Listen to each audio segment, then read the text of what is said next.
Hola, muy buenos días, buenas tardes. Good morning, good afternoon. Thank you for joining this press briefing of the Pan American Health Organization on the pandemic by COVID-19 in the Americas this Wednesday, August 11, 2021. I'm Sebastián Olial from the Communication Department of PAHO. The session will last an hour.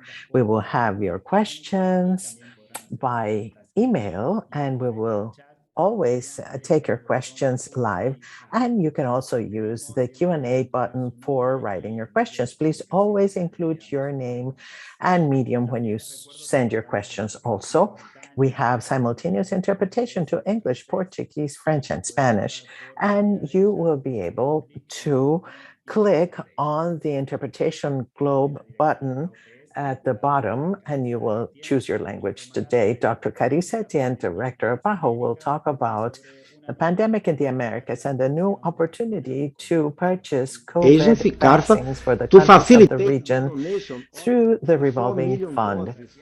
Dr. Etienne is accompanied today by Dr. Jarvis Barbosa, Assistant Director of PAHO, Dr. Ciro Garte, Director of Health Emergencies in Health, PAHO, and Dr. Silvana Aldigueri, Incident Manager for COVID-19 in PAHO. Now, I would like to invite Dr. Etienne De hoy, doctora Etienne.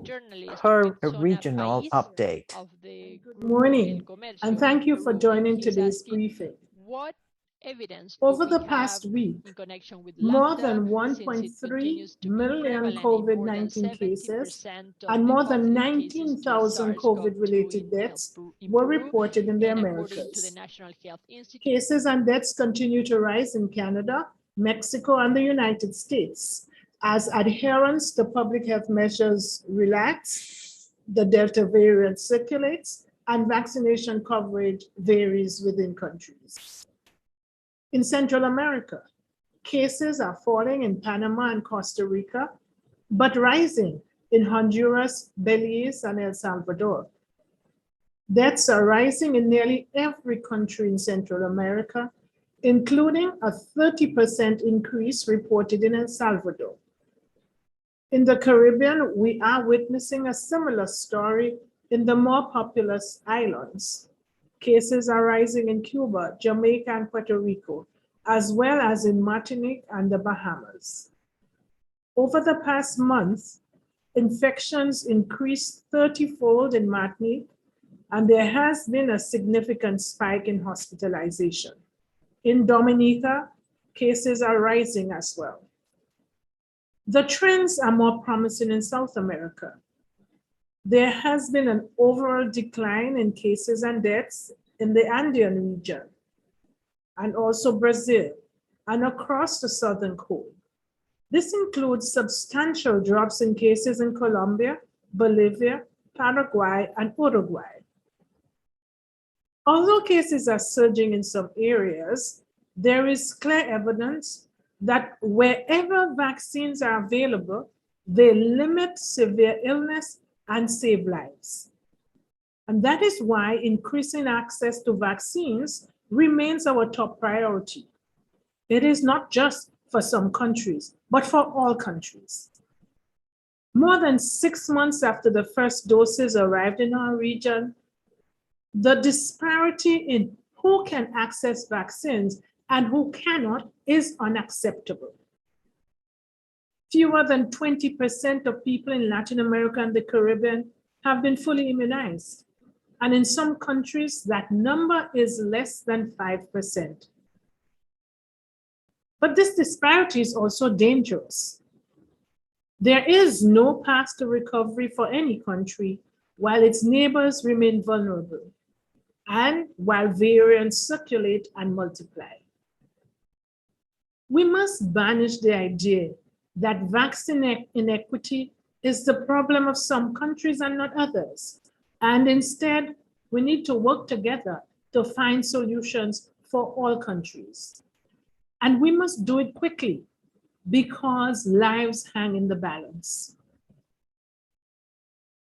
The region of the Americas has a legacy of strong immunization programs and strong immunization coverages. Historically, the Americans have enjoyed high rates of vaccine coverage throughout our member states, regardless of their income or infrastructure.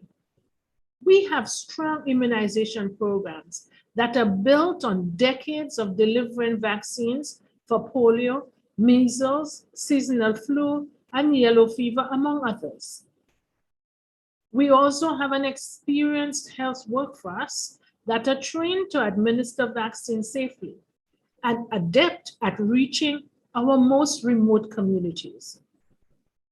Perhaps most importantly, countries in the Americas have access to the PAHO revolving fund, which is an integral part of our technical cooperation package, consolidating country vaccines demand from 41 member states and territories to leverage more affordable pricing and ensure the availability of high quality vaccines to reach every corner of our region.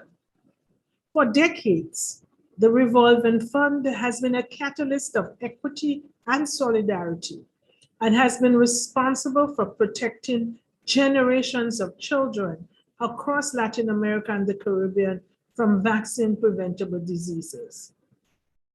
Thanks to these systems and expertise, we are uniquely positioned to deliver COVID-19 vaccines quickly, safely, and equitably. We are living in a constrained global vaccine market. Throughout the first 6 months of this year, most countries in Latin America and the Caribbean have been unable to access enough vaccines. Some countries managed to strike bilateral deals with the vaccine makers and have made important progress immunizing their populations. Others are beginning to benefit from donations from countries with additional doses.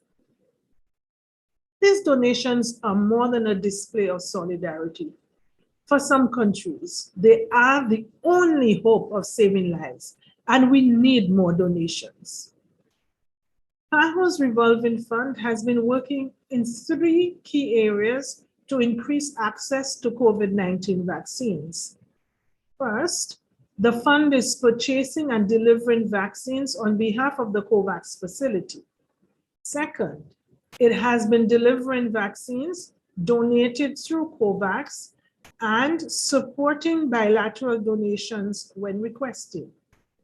And third, it has been providing complementary access to vaccines to achieve high coverage to control the pandemic.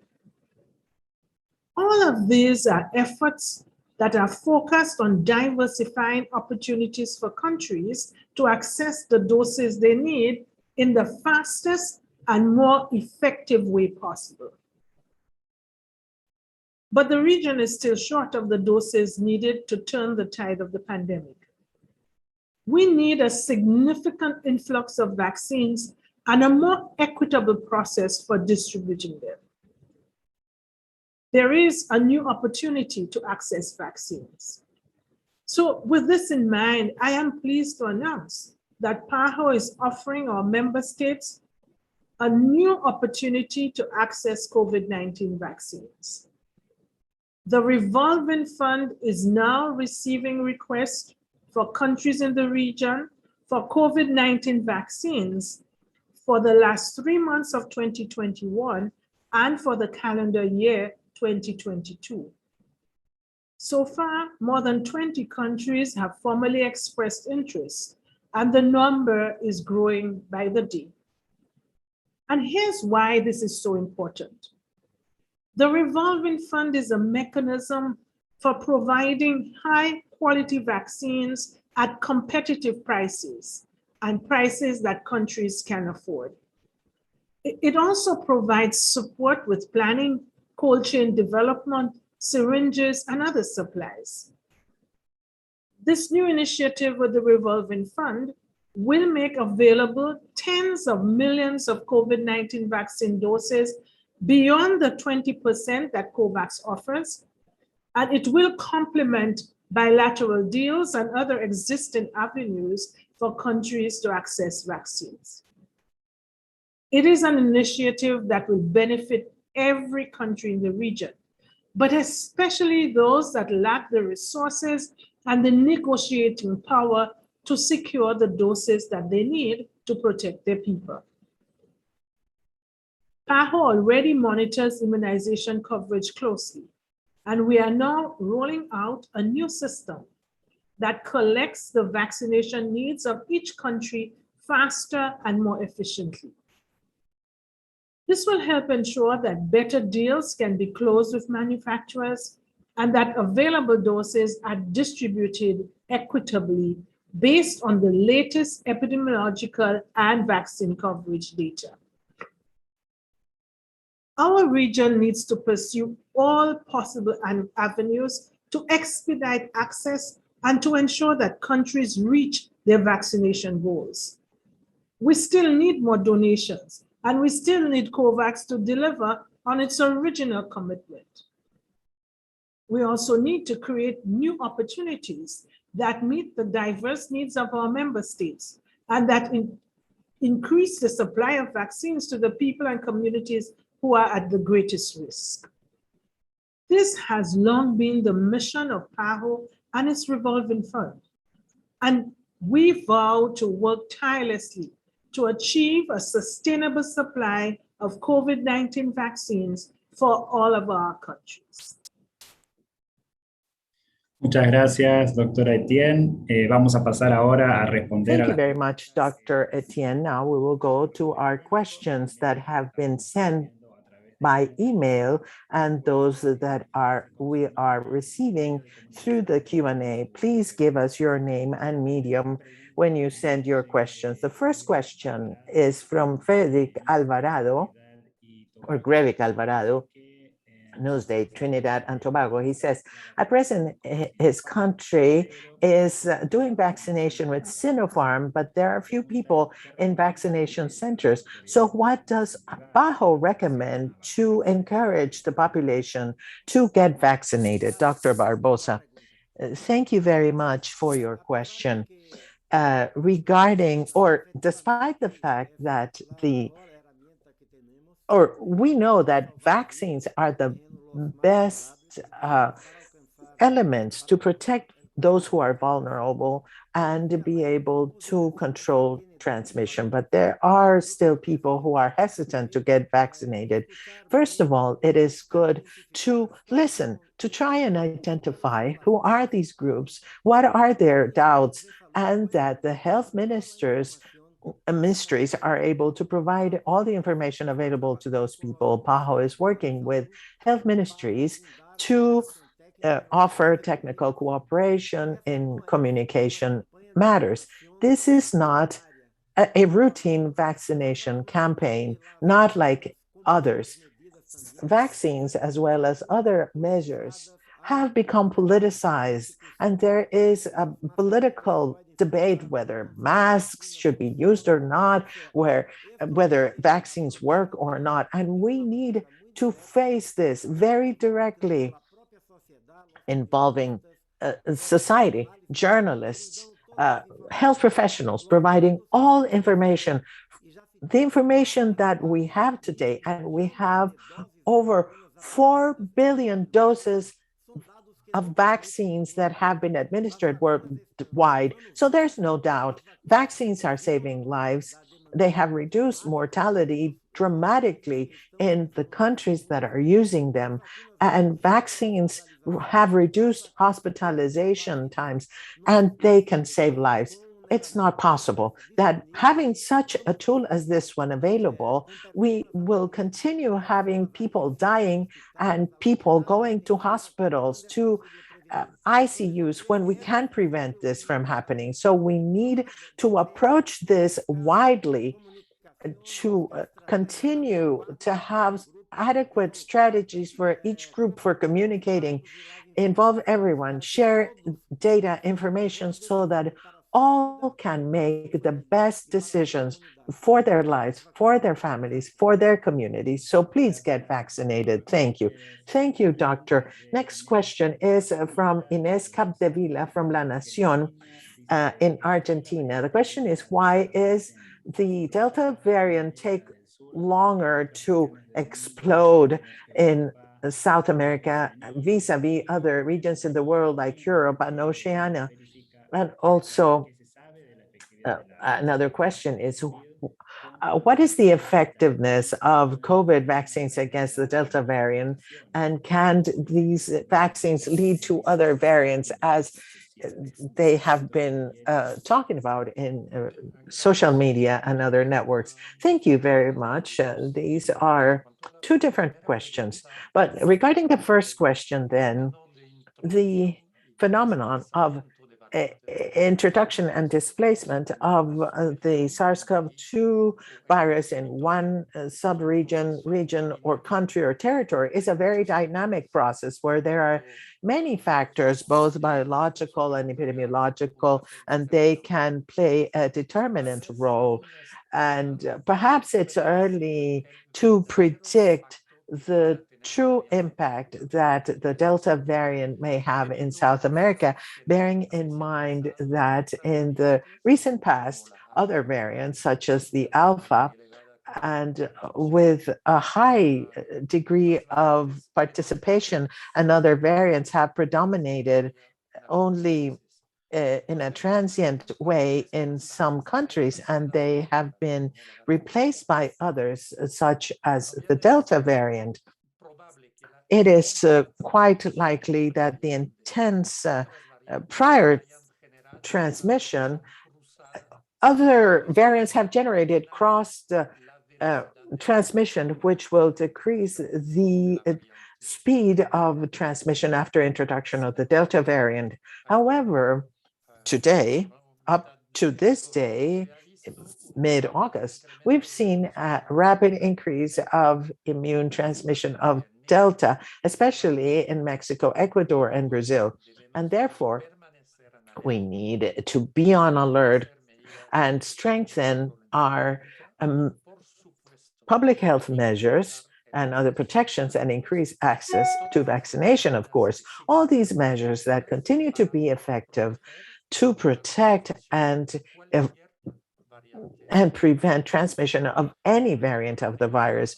Regarding the question of Bolivia, regarding vaccines and mutations, of course, we need more studies in order to determine the changes in effectiveness against the Delta variant. However, it is important to emphasize that there are increasing data indicating that most vaccines stimulate sufficient immunity in order to have high efficacy against most variants. And in particular, they protect against serious, severe disease, hospitalization, and death.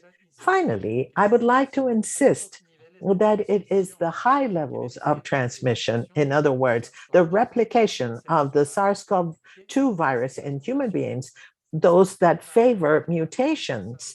A high rate of vaccination is the best weapon we have against appearance of mutations. I hope I have answered your questions. Thank you very much. Next question is from Nicole Yapur from Bloomberg News in Venezuela. Question is, does PAHO have an estimate date for the arrival of the first shipment of vaccines through COVAX to Venezuela? The government and PAHO have mentioned their concern about the appearance of Delta variant in Venezuela. However, apparently in a report from August 8th, there was no report of this variant up to August the 4th. Does PAHO know how many cases of the Delta variant have been detected in the country? Dr. Ugarte. And thank you for your questions. There is no specific date so far regarding the arrival of the vaccines. Some administrative steps are complicated between COVAX, the government, and PAHO. All these steps will be accelerated, hopefully, and so the vaccines will arrive at the end of August, and they will be from Sinovac and some Sinopharma, and that will then complete the committed amount for this round of distribution. Regarding the Delta variant, the government confirmed the presence of Delta variants in the country. Given that this is a dynamic situation, the number of cases or samples detected with Delta variant and locations is still variable. So we will be expecting the most recent update by the government so that we can detect variants, both taking samples and reconfirming these samples with international reference laboratories. Thank you. Thank you, Doctor. Regarding the announcement of vaccine donations through the revolving fund of PAHO, we have Mariana Politi from New York Times. On the revolving fund for COVID vaccines, would PAHO negotiate directly with the manufacturers on behalf of countries in the region? Is there an estimate on how many vaccines this could involve, and why is this being launched now? También Jason Bouvier, the National Public Jason Bouvier from the United States asks in English, fund represent the future of collective purchasing of COVID vaccines in the region? Why not do this through COVAX? Dr. Barbosa? Thank you for these many questions about this new initiative that our director announced today. First, let me clarify that it's not a revolving fund for COVID vaccines.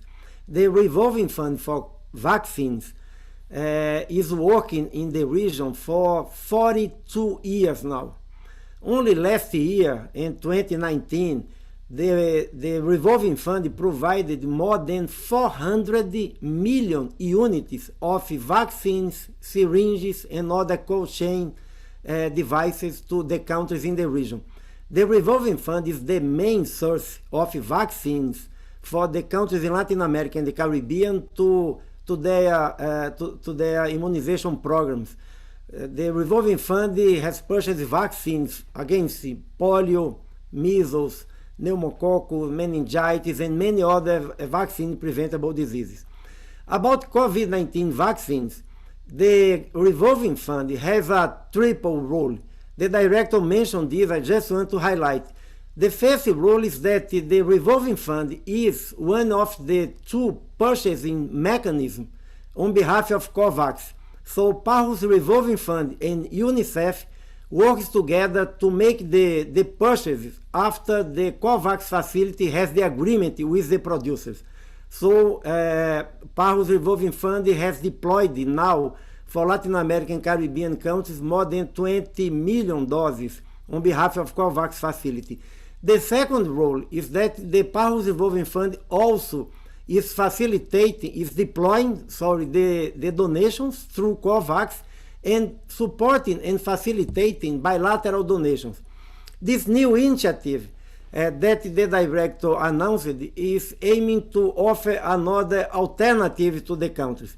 Let's remember that COVAX facility offered to the countries that are participating in the mechanism that COVAX will deploy vaccines around 20% of the population. This is very important because this will protect the most vulnerable population. But to reach the control of the transmission, the countries needed to go further than 20%. And it is not clear if COVAX facility will offer more vaccines after this 20%. For this reason, we started a negotiation with the producers, and we only negotiate with producers that have the emergency using list authorization from WHO. So we are talking about high quality vaccines, and we offer this opportunity to the countries that want to increase their coverage. So the countries will have COVAX facility they will have, some countries will have also the bilateral agreements that they have, and also this opportunity to increase the vaccination coverage to reach out the 70 or 80% that is needed to control the transmission. So this is the new initiative, and it is open to all countries in the region that are members of the revolving fund.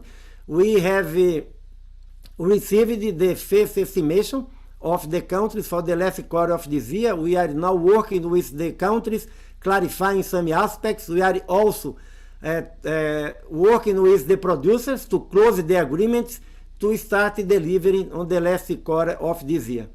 Sobre Venezuela, sim, Venezuela pode ter acesso a essa iniciativa del Fundo Rotatório. Yes, regarding Venezuela, Venezuela can have access to the revolving fund. Venezuela has a debt with the revolving fund, so they would need to pay this up. And also for the purchases through the revolving fund, this will happen among the countries that reporting to have interest in participating and whether they can offer other possibilities for financial support. But in principle, all countries can participate. And remember that you will have to pay for the vaccines. So Venezuela will have to make an effort and look for additional funds so that they can cover all costs and have access to this new alternative that will be complemented the efforts that the countries are already making. Thank you. The next questions are from Geraldine Carter from Nation News in Barbados, and also Danielle Collins from TN23 in Nicaragua. Jersey in English is asking. Variant in the Caribbean. Y Daniel dice, ¿qué acciones debe adoptar? And Daniel is saying, what are the actions to be taken by Guatemala to stop the surge of COVID-19 cases, taking into account that the Delta variant has been confirmed in the country? Dr. Aldigueri. I will answer separately the questions. Regarding the questions from the Caribbean, what we know is through reports through the International Health Regulation Channel, the Delta variant has been detected in 28 countries and territories in the Americas, including countries of the Eastern Caribbean and countries of the Guyanese Shield. So namely, Anguilla, Aruba, Barbados, Bonaire, Curaçao, French Guiana, Guadeloupe, Martinique, Saba, Sint Maarten, Suriname, and the US Virgin Islands. While Delta has been mostly associated to travelers in Latin America, several other variants currently co-circulating are associated to community transmission in the Caribbean, including the variants of concern Alpha and Gamma and other variants of interest. As of today, the transmission of Delta variant has increased, particularly in Mexico, where it was detected in more than 31% of the sequence samples during the last 8 weeks. In Ecuador, with more 8% of the sequences reported during the last 2 months. And in Brazil, where it is increasing in different states, although still far to become predominant. Introduction and replacement of lineages of variants is an expected event, and we still do not know exactly what the impact of Delta is going to be in Latin American countries. Nevertheless, it is important to note that the dynamics of the virus is a multifactorial event, and it does not occur only because of a higher transmission capacity of the virus. Therefore, we must insist that efforts to control the epidemic should be focused on trying to reduce the transmission regardless of the variants by implementing and maintaining all available tools that we have and that have demonstrated being effective, including the use of masks, social distancing, and of course, access to vaccines. Ahora, la pregunta de Guatemala sobre... Now, regarding the question from Guatemala in connection with the Delta variant. It has been shown that the Delta variant has a transmission capacity that is quite high as compared to other variants of concern, such as Alpha or Gamma, and still there is no solid evidence to assert that it is more dangerous or that it could lead more easily to death. More studies are required to determine the true impact on hospitalizations and the severity of the disease associated with that variant. At any rate, all of the control measures in public health that have been used so far, including the proper use of masks, including social distancing and isolation of contact and others, all of these tools have proven to be effective to diminish transmission of that Delta variant, as well as all of the other variants that are currently circulating in this hemisphere. Therefore, that's where efforts should be focused to interrupt transmission. Likewise, the vaccines that have been licensed by WHO have proven to be effective against Delta and the other variants, diminishing, and this is the message that we give in every session, diminishing significantly the risk of hospitalization and the risk of death. With this, and regardless of the variant that is currently circulating, all of the control measures need to be maintained, and also to deepen trust in vaccines and attempt to vaccinate the largest number of individuals that can be possible. I hope I have addressed both questions. Thank you. Thank you, Doctor. The next question in English is, and launched a new climate report. What are the implications of climate change for health, especially now with this pandemic and planning for future pandemics? Dr. Etienne? So thank you for this question. I know that we are talking about COVID-19, but this is a very relevant topic, as climate change is one of the main threats to health, and combating it is key to achieving the UN Sustainable Development Goals. The IPCC 6th assessment report that was launched this week showed unequivocally that human influence has warmed the climate at a rate that is unprecedented in at least the last 2,000 years. Human-induced climate change is already affecting many of the observed changes, such as heat waves, wildfires, heavy precipitation, droughts, sea level rise, and tropical cyclones. All these environmental changes have direct and indirect impacts on human health. So about 12.6 million deaths each year across the planet, or 23% of the total deaths, are attributable to environmental risk factors. And between 2030 and 2050, climate change is expected to cause an additional 250,000 deaths each year. And that would be due to malnutrition, malaria, diarrhea, and heat stress. Faced with these effects of climate change, people are already getting sick. They're losing their livelihoods and critical infrastructure, and being driven to poverty and being displaced from their homes. This increases the demand on health services and creates additional challenges that the health sector must face.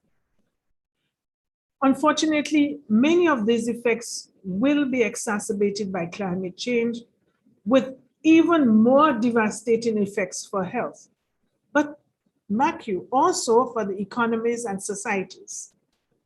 For example, in December of 2019, Hurricane Dorian hit the Bahamas, causing over 70,000 people to be homeless and resulting in what was estimated as over $3.4 billion in damages. That is about 20% of the Bahamas GDP. Air pollution contributes to non-communicable diseases. Extreme high temperatures contribute directly to deaths from cardiovascular and respiratory diseases. And other indirect effects of climate change lead to the increased risk of water and vector-borne diseases such as malaria, dengue fever, and cholera. In our region, among those most affected by climate change are people living in small island development states, children, and also the elderly. For example, projections indicate that over 260,000 people might have to be displaced from Caribbean islands by the year 2100. Some 233 multi-million-dollar tourism resorts would be lost, and 31 CARICOM airports and 710 kilometers of roads would be severely impacted. And this is in addition to the devastating effects of more frequent and greater intensity weather phenomena like hurricanes, droughts, floods, and storms. PAHO works with the health sector to prepare for, respond to, and recover from these impacts. We must build resilient health systems and services with low greenhouse gas emissions and with the ability to adapt to the effects of extreme weather events. In the context of the COVID-19 pandemic, this is also important, but also to face similar future events. So climate resilient healthcare facilities mean safe, green, and climate smart facilities that can continue to be functional in the face of a changing climate and extreme events, from hurricanes, severe storms, to rising sea levels and prolonged droughts or heavier rain seasons and floods. In the location of new health facilities, countries will have to take all of this into consideration in terms of where they site those facilities to mitigate climate change events. So to achieve all of this, we must also invest in more prevention, or invest more in prevention. Only about 3% of health resources are invested in prevention and health promotion. This is totally insufficient. So PAHO is now coordinating projects with partners to receive and implement funds from the Green Climate Fund and also other donors to increase the ability of health systems to better anticipate, to prepare, respond, but quickly recover from climate events that may harm health. And these investments will serve to strengthen our health facilities to face the effects of climate change and potential future pandemics. The One Health approach has taught us about the complex links between human, animal, and environmental health. And we need to understand these connections and to integrate health and other surveillance systems and to be prepared to act in anticipation to the events that will and can harm health. Lowering our carbon footprint and protecting the environment is protecting our health and that of future generations. I need to reinforce that we need to build strong and resilient health systems with the capacity to respond during emergencies, whether they are linked to climate change or pandemics or whatever. We need to prevent future pandemics that are linked to the disruption of our natural systems while maintaining the ability to keep us healthy and thrive as societies. Climate change is a significant challenge for all sectors and for all of us as human beings. Gracias, Dr. Etienne. La próxima Thank you, pregunta. Dr. Etienne. The next question is by Gardine Joseph, Observer Media in Antigua and Barbuda. In English, it is. Explain why the continued spread of COVID-19, especially among the unvaccinated, could pose major health risk for the region, And is the organization concerned about the recent vaccine-related protests in Antigua and Barbuda and other territories? Dr. Ugarte? Yes, thank you for that important question, because unvaccinated adults constitute more than 95% of all the new COVID-19 cases that are reported, particularly in health services and hospitals. So in that regards, the vaccination coverage in many of those areas are still at the low or below optimal, particularly in the Caribbean. PAHO has released some recommendations in the webpage on the Eastern Caribbean countries and territories. And the recommendation is that all individuals to get vaccinated when they are offered the vaccine. And this is particularly important for the persons who are in priority groups because of their age, of their type of work, essential workers, for example, or those who have other health risks that may also contribute to a severity of COVID-19 in case they get the virus. And I would like to highlight also, as in related with the question, that the healthcare workers should get vaccinated to protect themselves, but also their patients and their families and the communities. In that regards, the public health measures have demonstrated to be a very good measure to reduce the transmission of COVID-19. So the population must comply with physical distancing at all times, and when it is not feasible, to use masks. And of course, disinfect the hands and be alert of symptoms. In that regards also, PAHO recommends to avoid mass gatherings and in any type of mass gathering, so to reduce the transmission, particularly when there are a high proportion of the population that is not vaccinated. At the same time, we also recommend to analyze the lifting of public health measures according to a risk assessment that must be done not only in the entire country, but in certain areas of countries when the countries are large enough to implement tailored measures, so to reduce the transmission and to be alert of the availability of healthcare facilities, as we have seen in many countries, that the increase of the number of deaths are related with the availability of health services, particularly in high-level transmission, and as has been mentioned previously, because of the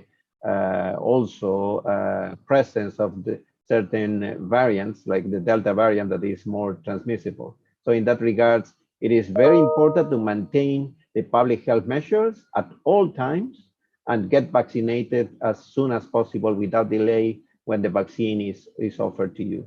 Thank you. So as a Caribbean person, I want to add my voice to this because I am truly very concerned about what is happening in the Caribbean. The Caribbean, over many, many years, the Caribbean has been the region, the sub-region with who attained the highest coverage of vaccines. And those are routine vaccines. But what we are seeing now is one, persons totally relaxing on the public health measures and a high level of vaccine hesitancy, where vaccines, even when they're available, that persons are not coming forward. As Ciro said, we are seeing vaccine hesitancy in healthcare workers.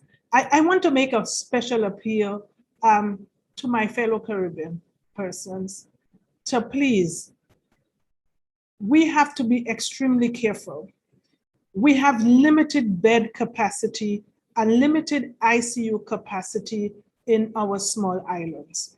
We also, in smaller islands, we have limited expertise in terms of the number of healthcare workers, the number of respiratory therapists, the number of anesthetists. And our health systems will become overwhelmed very quickly. I don't know the sources of the information that is triggering this level of vaccine hesitancy. I can tell you that they are not scientifically proven.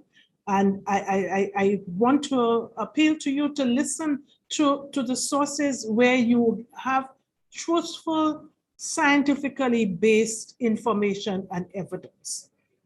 The vaccines work, and the proof that vaccines work, particularly those that have received emergency use listing from WHO, is because in the cases that are now hospitalized, that's in severe illness and deaths, more than 95% of those have not been vaccinated. To be protected, you need to receive the full regimen. If it's 2 doses, you need to receive the full doses. 1 dose does not protect you. And please, the best vaccine for anyone is the one available to you. So please make use of vaccines that are available. But at the same time, please adhere to the public health measures. It is really foolhardy to not adhering to public health measures, not becoming vaccinated in a situation where capacity is limited in terms of hospital capacity. It is really foolhardy. We are playing with our lives. So my appeal to you is get up, wake up from that slumber, wake up from that dream, because we know that the vaccines are safe. They do have side effects. Those are extremely rare. And I want to assure you that we are monitoring the occurrence of those side effects. They're being monitored nationally, regionally, and globally. And there is immediately we take action, immediate action on side effects so we can prevent any more.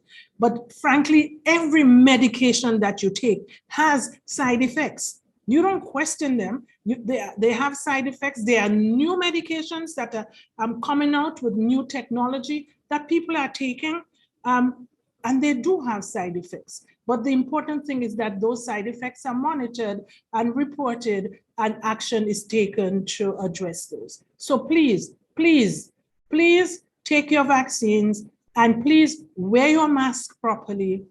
Social distance. I know we Caribbean people like to be close, close, close, and we like fetes and we like to congregate. Please avoid congregation. Wash your hands frequently. Observe the respiratory etiquette and wash your hands frequently. Thank you, my Caribbean people. Gracias, doctora Etienne y doctor Ugarte. Thank you, Dr. Etienne. Dr. Ugarte, the next question in the chat is by Laro Barros from EFE, and she's asking how many vaccines would be available through the PAHO revolving fund, and she's asking when the first doses would be sent, in particular because several countries have indicated that their bilateral requests would be delivered in 2022. Dr. Barbosa, thank you very much for the question. This allows me also to clarify something else. We are negotiating with all of the producers that are authorized for emergency use according to WHO. And we also show the availability of vaccines they have for this year, for the last quarter of 2021, and for 2022. So we already have some offers of vaccines for the last quarter of this year and also for 2022.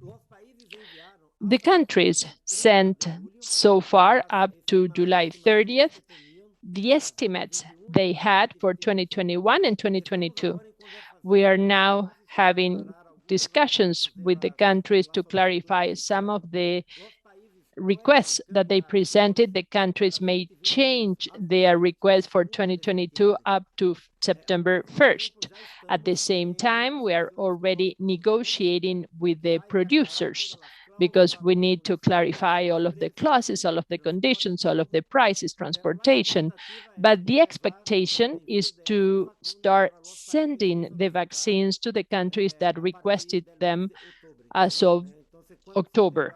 So once we have the precise date and the quantity, we will be informing the countries, but this is the situation we currently have. And as the director has indicated, this is an initiative that will be attempting to have countries have access to more vaccines for them to comply with a high vaccination coverage, about 70 to 80%, that is estimated is necessary to control the transmission together with public health measures. Thank you very much.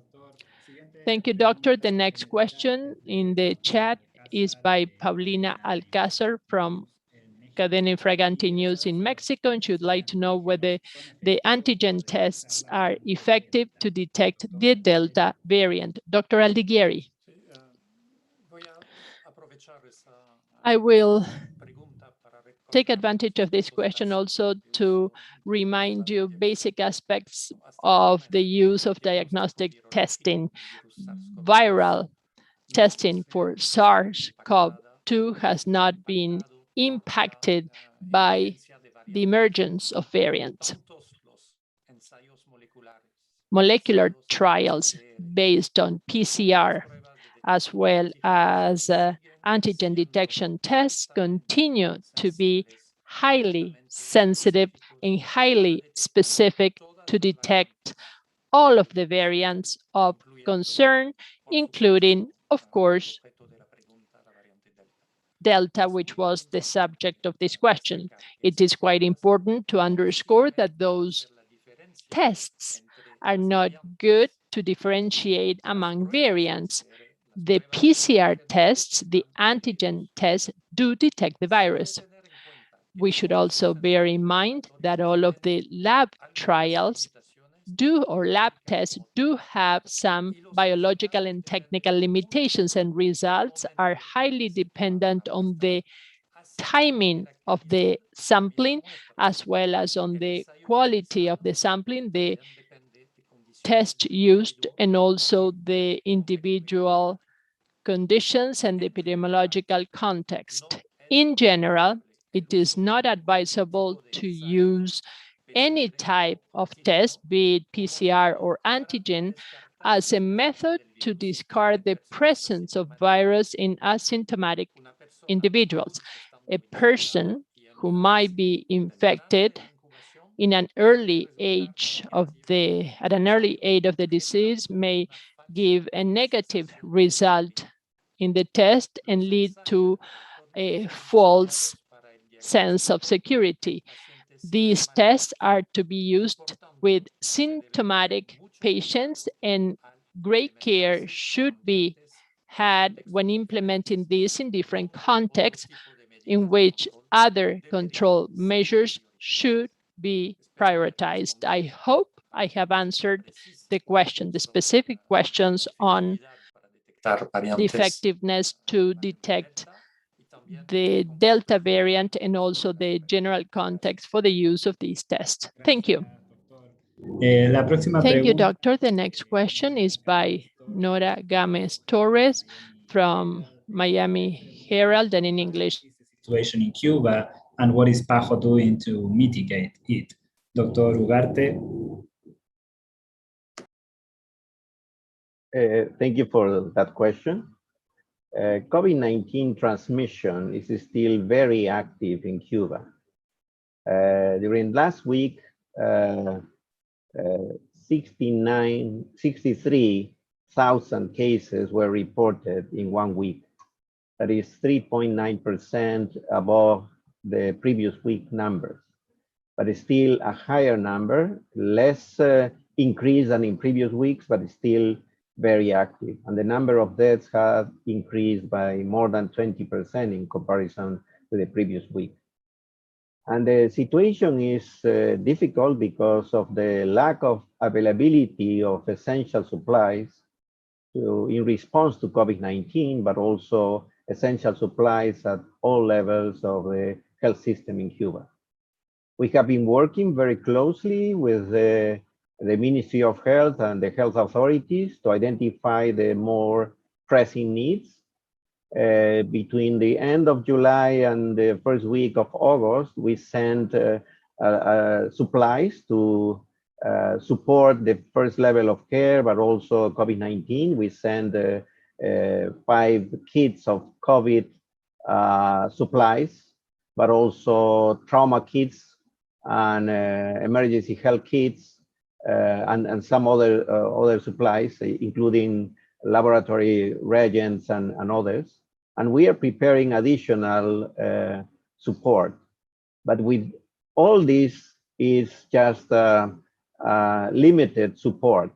So we are working with the Ministry of Health to identify the most pressing needs so we can explore also with other donors and countries that are willing to support Cuba in the both the COVID-19 response, but also in the other most urgent needs. And I hope that we will be successful in providing additional support to Cuba. It is a very difficult situation, and I think the solidarity of the region is something that we need to look for more. And although we are preparing, as I said, more additional 20, sending 20 emergency health kits, 4 tests, 4 kits for testing also, and trauma kits and pneumonia and other diseases. The needs are too high in Cuba, and I think we will be able to mobilize the solidarity and the support for Cuba and also at the humanitarian side. Thank you. Muchas gracias, doctor. Todavía tenemos algunas. Thank you very much, Doctor. We still have a few questions that we want to take and several questions more on the chat. The question is from Matias from Netscape in Spanish. Each country makes their own health decisions, but Cuba not supported on evidence. And there was a decision which perhaps was too quick to apply a second dose of the vaccine in some countries like Chile. Yes, of course, each country makes decisions regarding health issues, and they make those decisions regarding the situation of transmission, the amount of vaccine they have available, etc. We in PAHO have a group of experts, a regional group of experts, and they are a vaccine group of experts. And at global level, we have the SAGE group, the WHO SAGE group gave a recommendation yesterday regarding the third dose, drawing attention to the fact that the greatest priority today should be to reach all those people who need to be vaccinated. Many people have not even received the first dose in many countries. Many people in many countries with a higher level of vaccination have not taken their second dose of vaccine, which is essential to guarantee protection. And to this date, we don't have enough evidence to make a recommendation for a third dose. In many countries, there are studies, clinical trials, there are data in real world that allow us to make a recommendation in the future. But today, there is no recommendation for a third dose. The priority is to make sure and guarantee that all countries have access to vaccines, and that within each country, no one is left behind. In other words, that everyone who is capable of receiving the vaccine may receive the first and the second doses of the vaccine. Thank you. Thank you, Doctor. Next question is from Ralston Jones from Eyewitness News in Bahamas in English. The question says, also dying across the Caribbean and the Americas. We have not seen this in earlier waves. What can this be attributed to? Y Natalia Vitela del periódico Reforma en México pregunta qué impacto And está from teniendo. Mexico, what is the impact of COVID and variants such as the Delta variant in adolescents and children? Dr. Aldeguerri. Questions regarding the first question from the Caribbean. It is important to note that during the first semester of 2021, the dynamics of transmission has evolved a lot in the different subregions of the Caribbean compared to 2020. Most of Caribbean countries are reporting community transmission with very, very few exceptions. This is a big change compared to 2020. In the Eastern Caribbean, the peaks of transmission have really started after the Christmas period and the relaxations of the international travel restrictions. And at the moment, some countries are even experiencing higher transmission rates than at any time during the last 18 months. In the countries of the Guyanese Shield, as Suriname, Guyana, and French Guiana, there was a huge peak of transmission and hospitalization and death during the second quarter of 2021. This peak mostly related to the surge in the northern part of the Amazon basin. And there are now some concerns following the introduction of the Delta variant in this part of the Caribbean mainland countries. With all these factors that I just shared with you, combined with the suboptimal application of public health measures, suboptimal adherence to public health measures by the younger generation, and a lower vaccination rate. We have to recognize that the vaccination in this age group has started after the other adults. We are observing higher numbers of new cases and higher new reported death.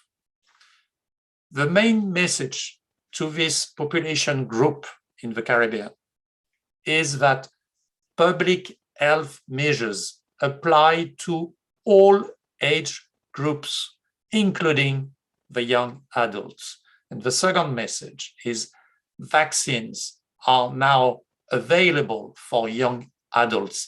And as Dr. Etienne said, get the vaccine. Now, regarding the question from Mexico, I think que voy a responder en español. Let me switch to Spanish.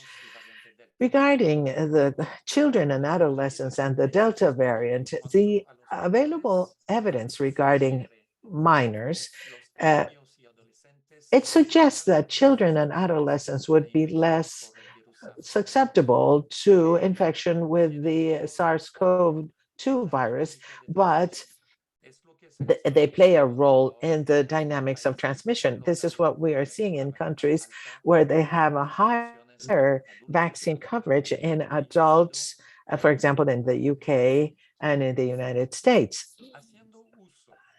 So using the database of countries that report age of cases, we can say that by the end of July 2021 in the Americas, 6% of the total of cases reported is 6%. This 6% happened in minors. However, some minors may develop a multi-system inflammatory syndrome, which is more serious. And we've heard reports starting in May of last year from 24 countries and territories of our region in the Americas. And these 24 countries and territories have reported 6,809 cases confirmed and accumulated cases of the multisystemic inflammatory syndrome, including 134 deaths. I hope I have answered these two different questions regarding the Caribbean on the one hand and the situation in adolescents and children. Thank you. Thank you very much, Doctor. Now we are approaching the end of our session today. The next question in English is vaccine donations in the region. And can you tell us more about the role of the revolving fund, Dr. Etienne? Thanks for this question. So far, 40.5 million doses of vaccines have been donated to the countries of Latin America and the Caribbean. 79% of these are direct bilateral donations, and for 21%, it is through the COVAX mechanism. The majority of these donations, about 86%, have been donations from the United States. And I know that our countries and certainly have expressed their thanks for these vaccines, and PAHO is also grateful on behalf of our countries. Other countries that have donated vaccines include Spain, Norway, Sweden, France, India, Mexico, Israel, and China. And of course, we are also thankful for these donations. All donations are important. Over 8.3 million vaccines that were donated have been shipped and delivered through COVAX, and at least another 2 million are expected in August. PAHO, through its revolving fund, coordinates the delivery, logistics, and the safe arrival of vaccines from the manufacturing sites to the recipient country. PAHO also provides technical advice and support in the whole process, including cold chain, syringes, meeting legal and regulatory requirements. We have a regional plan of action to ensure equitable and sustainable access to COVID-19 vaccines, in addition to the COVAX commitment to provide 20% of vaccines to 35 countries. Our goal is PAHO's goal is to procure enough vaccines to reach 70 to 80% of the population of our countries in Latin America and the Caribbean. And this plan is part of the activity of the PAHO Revolving Fund, which has an important operational role in securing vaccines for member states. And you heard Dr. Barbosa, this we have been doing for over 42 years. The Revolving Fund also procures vaccines, syringes, and cold chain equipment for our country's routine immunization programs. In 2019, the total of this procurement for countries was about $769 million. And despite extreme logistical challenges and increased transport costs between March and June of 2020, the Revolving Fund secured and delivered approximately 24 million doses of the seasonal influenza vaccine to member states in the Southern Hemisphere to protect their populations and to limit the influx of persons with influenza to health facilities. Delivering vaccines during the pandemic is really a complex operation. And PAHO is putting its accumulated expertise to good use in procurement, in handling, and technical support to help member states access COVID vaccine. I want to end by reiterating, access to vaccines is very important. We thank those countries who have donated vaccines, and we ask for more donations. But what is most important is that people get vaccinated and countries utilize those vaccines. Thank you very much for being with us today. Muchas gracias, doctora Etienne. Ahora sí, Thank you very much, Dr. Etienne. We have come to the end of this briefing session today. Remember that you can find more information on our webpage, www.paho.org/coronavirus. Thank you very much for being with us, and we will see you next week. Greetings to all.